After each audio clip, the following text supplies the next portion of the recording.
Bayangkan ini, tengah malam, kamu berdiri sendirian di kamar mandi gelap, hanya diterangi cahaya remang-remang dari lilin. Di depanmu, sebuah cermin besar menatap dingin. Kamu menarik napas dalam-dalam, menahan ketakutan, lalu mulai berbisik.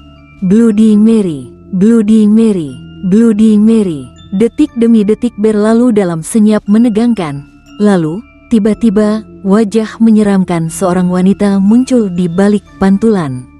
Matanya merah membara, wajahnya dipenuhi luka, dan tangannya berlumuran darah. Kamu ingin menjerit, tapi tubuhmu membeku. Inilah legenda Bloody Mary, kisah urban legend yang telah menghantui generasi demi generasi sejak berabad-abad lalu. Seperti banyak legenda horor lainnya, Bloody Mary tidak memiliki satu asal-usul yang pasti. Nama dan wujudnya berubah-ubah tergantung siapa yang menceritakan, tapi satu elemen tetap konsisten, ia dipanggil melalui cermin, dan konsekuensinya sangat mengerikan. Ada beberapa versi tentang siapa sebenarnya Bloody Mary. 1. Mary Tudor, Bloody Mary, Sang Ratu. Salah satu teori paling populer mengaitkan Bloody Mary dengan Mary pertama dari Inggris, Putri Henry ke-8. Mary naik tahta pada tahun 1553 dan dikenal sebagai Ratu Katolik yang kejam, yang membantai lebih dari 280 tokoh Protestan dengan membakar mereka hidup-hidup. Karena kekejamannya, rakyat Inggris menjulukinya Bloody Mary. Ia juga dikenal karena usahanya yang tragis untuk memiliki anak. Mary mengalami kehamilan palsu, sebuah kondisi medis langka yang membuat perutnya membesar layaknya wanita hamil, padahal tidak ada bayi di dalam rahimnya. Kombinasi antara pembunuhan massal dan penderitaan pribadi membuat namanya terus diingat dalam sejarah. Bagi sebagian orang, legenda Bloody Mary adalah roh penuh dendam dari Mary Tudor yang masih gentayangan mencari anak yang tak pernah ia lahirkan. 2. Mary Ward, penyihir dari Amerika. Versi lain datang dari cerita rakyat Amerika. Diceritakan bahwa Mary Ward adalah seorang penyihir yang tinggal di pinggiran kota pada abad ke-19. Ia dikenal suka menculik gadis-gadis muda untuk dijadikan tumbal atau korban ritual. Ketika masyarakat akhirnya sadar dan menangkapnya, Mary dibakar hidup-hidup di tiang panjang. Namun sebelum mati, Mary bersumpah akan membalas dendam pada siapapun yang memanggil namanya. Sejak saat itu, legenda pun berkembang bahwa jika kamu memanggil namanya 3 kali di depan cermin, arwahnya akan datang untuk menyeretmu ke neraka.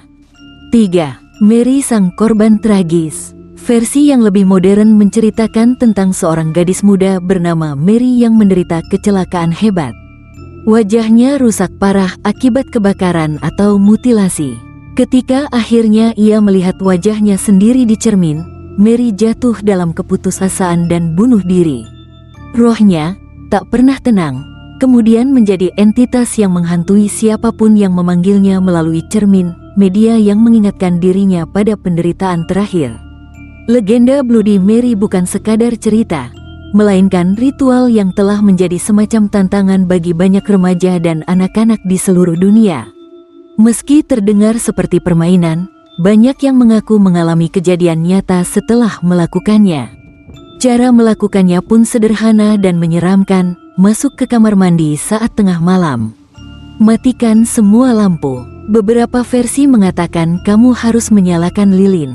Berdirilah di depan cermin. Ucapkan nama Bloody Mary sebanyak 3-13 kali, tergantung versinya. Lalu, tunggu, apa yang terjadi setelahnya? Ini tergantung cerita. Beberapa mengatakan Bloody Mary akan muncul dan mencakar wajahmu. Ada juga yang bilang ia akan menarikmu ke dalam cermin. Beberapa orang bahkan mengaku melihat mata berdarah, mendengar jeritan, atau mencium bau daging terbakar. Tentu saja, banyak skeptis yang menganggap ini hanya sugesti atau psikologis belaka. Tapi untuk mereka yang pernah mencobanya dan mengalami sesuatu, trauma itu nyata. Legenda ini tidak hanya berhenti di cerita lisan. Ada banyak testimoni dari orang-orang yang mengaku pernah mengalami teror setelah bermain ritual Bloody Mary.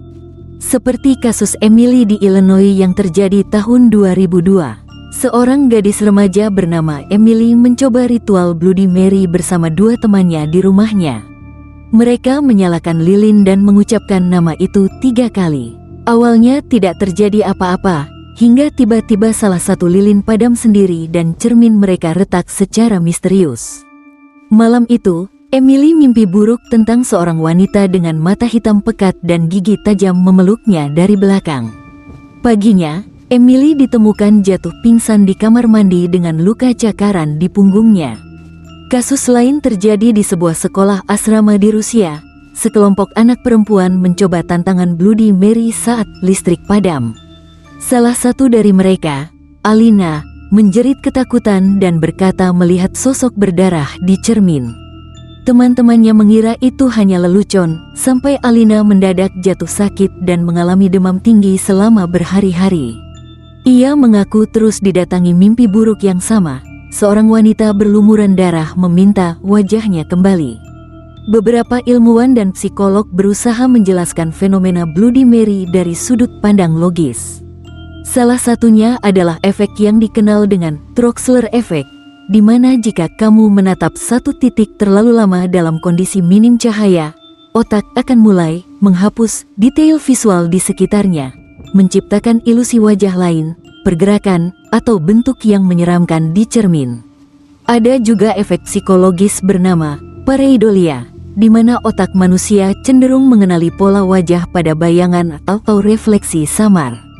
Ditambah lagi, suasana gelap, cerita seram, dan ekspektasi untuk melihat sesuatu bisa membuat otak kita menciptakan pengalaman halusinatif. Tapi bagi sebagian orang, apa yang mereka lihat terasa terlalu nyata untuk sekadar ilusi. Mengapa Bloody Mary selalu dikaitkan dengan cermin? Dalam banyak kepercayaan kuno, cermin dipercaya sebagai gerbang antara dunia nyata dan dunia roh. Ada banyak budaya yang menutupi cermin saat seseorang meninggal agar jiwa mereka tidak terjebak di dalamnya. Cermin dianggap mampu menyimpan energi, terutama energi negatif. Maka tak heran jika ritual pemanggilan roh, termasuk Bloody Mary, selalu melibatkan cermin sebagai medium komunikasi. Beberapa spiritualis bahkan memperingatkan agar tidak bermain-main dengan cermin pada malam hari, karena itu bisa mengundang entitas yang tidak diinginkan. Bloody Mary mungkin hanyalah legenda, atau mungkin tidak, mungkin hanya ilusi optik, atau mungkin sebuah kutukan yang nyata, hidup di dalam bayangan, menunggu untuk dipanggil.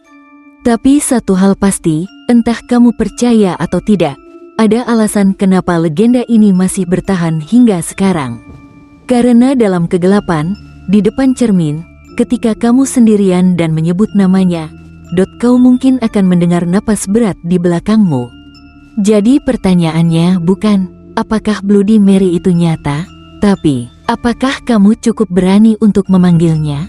Jika kamu suka cerita seperti ini, jangan lupa klik like, subscribe, dan aktifkan lonceng notifikasi.